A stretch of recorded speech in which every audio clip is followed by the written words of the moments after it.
2 days lang po yata, 2 days after na bigyan niya ng deadline to surrender si Iranian Supreme Leader Ali Khamenei. Ngayon, sinagawa na ng Amerika yung airstrike. Yan po yung report ng Jerusalem Post.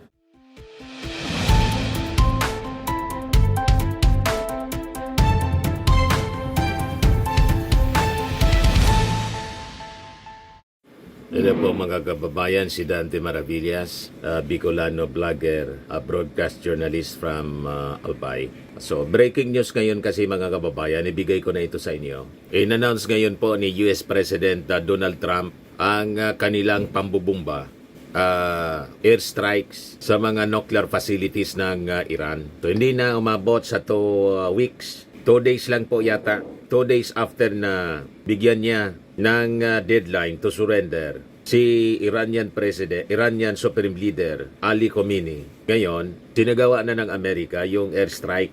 Yan po yung report ng Jerusalem Post. Trump confirms airstrikes on Iranian nuclear sites. Sabi dito sa balita, in a historic moment, the United States has joined Israel in decisive strikes against Iran's nuclear and terror infrastructure following Israel's bold lead on June 13. This united front sends a powerful message. The free world will not allow the Iranian regime to obtain nuclear weapons. The United States and Israel now stand as one, resolute in the fight against terror, unwavering in the defense of global peace and freedom. Ito yung post mga kababayan ni Donald Trump sa kanyang social media Truth. May sarili siyang social media na tulad ng X or Twitter. Sabi niya, "We have completed our very successful attack on the 3 nuclear sites in Iran, including Fordo, Natanz, and Isfahan. All planes are now outside of Iran airspace. A full payload of bombs was dropped on the primary site, Fordo. All planes are safely on their way home. Congratulations to our great American warriors. There is not another military in the world that could have done this. Now is the time for peace. Thank you for your attention to this matter," sabi po ni Trump. Trump also added that he will give a public address on the White House regarding our very successful military operation in Iran at 10 p.m., adding that this is a historic moment for the United States, Israel, and the world. Sabi niya, Iran must now agree to end this war. Trump expressed hope that the strikes would push the Iranian regime into negotiation and does not currently plan additional U.S. actions inside, sabi po niya. U.S. Air Force B-2 stealth bombers were involved in the strikes, sabi po ng isang U.S. official. At saka retweet pa si Trump sa kanyang social media post, an open source intelligence analyst claiming that Fordo is gone. Additionally, the US reached out to Iran to say that it would not plan regime change efforts. Sabi naman po sa report ng CBS. Then kinonfirm naman po mga kababayan ng Iran's Islamic Revolutionary Guard Corps na sa paniwala nila, the strikes were conducted at around 2:30 a.m. in Iran. O ganyan po yung eroplanong ginamit sa pambobomba. So itong B-2 stealth bombers are the only aircraft capable of carrying and deploying the GBU-57A B Massive Ordnance Penetrator or the MOP, commonly nicknamed the mother of all bombs. The 30,000-pound precision-guided bunker-busting bomb designed specifically to destroy hardened and deeply buried targets. It is believed that these bombs are required to fully destroy Iran's nuclear facilities deep underground, lalo na doon sa Fordo. So this is a developing story mga kababayan ngayon, kung saan sinabi po ni Trump na very successful yung sinagawang airstrike sa 3 nuclear sites sa Iran po. O, tingnan natin kung ano yung magiging response ng China sa Russia. Yun ang kinatatakutan po. Kasi yung Russia at saka China, kampi po sa Iran. Pakinggan natin yung breaking news from Fox News. This is a Fox News alert. News from the President of the United States that there has been an attack inside Iran. Just moments ago, President Donald Trump putting out on Truth Social, we have completed our very successful attack on 3 nuclear sites in Iran, including Fordo, Natanz, and Esfahan. All planes are now outside of Iran airspace. Again, this from President Donald Trump. A full payload of bombs was dropped on the primary site, Fordo. All planes are safely on their way home. Congratulations to our great American warriors. There is not another military in the world that could have done this. Now is the time for peace.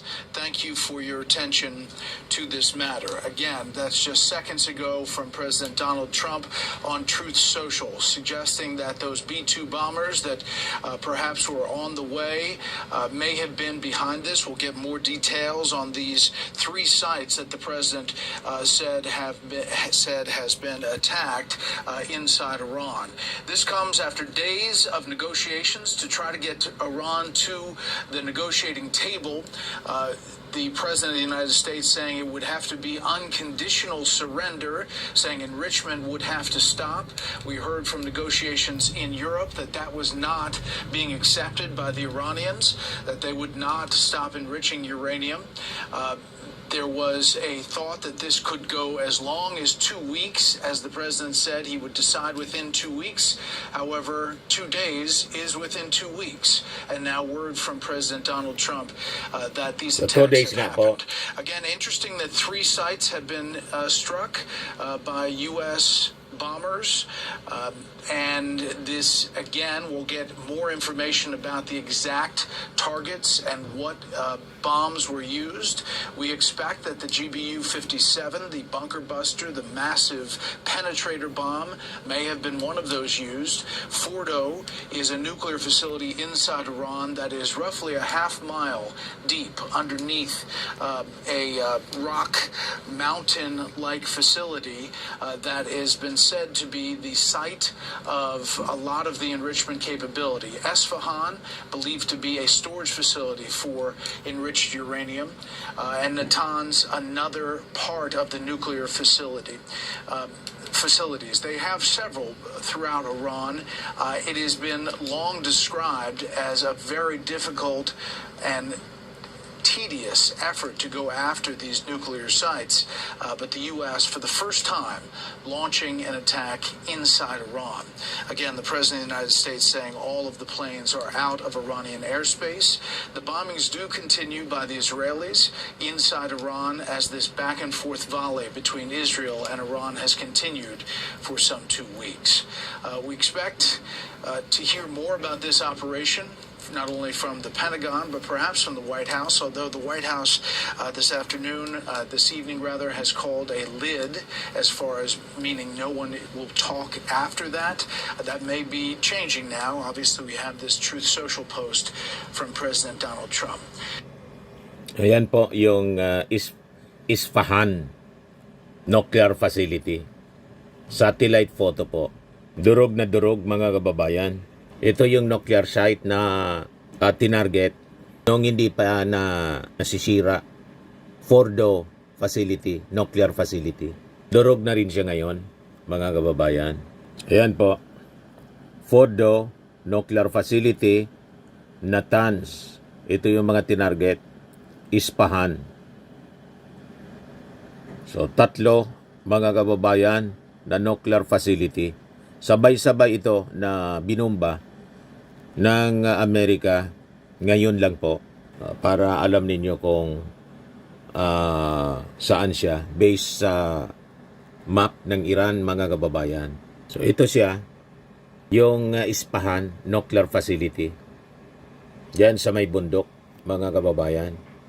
So si Donald Trump maya-maya may live address siya. So naka-standby yung mga major news organization para sa live address ni US President Donald Trump. So, abangan po natin mga kababayan, yung mga reactions ng mga allied countries ng Iran at mismong yung Iran mga kababayan with this action ng Amerika. Kasi yung pinangangambahan na baka sumali na rin yung China at saka Russia. Yan ang mga pinangangambahan mga kababayan. Tingnan natin. Pero sabi ng ibang mga analis, palabuan niyang makisali. Kasi pag ganyan, baka World War III na yan, magkakampi-kampihan na po. Yan ang nakakatakot.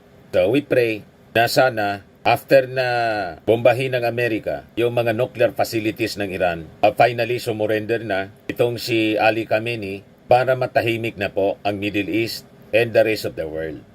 Ito naman po yung bago naming product na binibenta online. Eye Glow Serum, whitening po siya. Tingnan ninyo yung epekto sa aking anak na architect before and now. Yung mga inquiries po ninyo, dumiretso na lang kayo sa kanyang Facebook account, Riz Maravillas.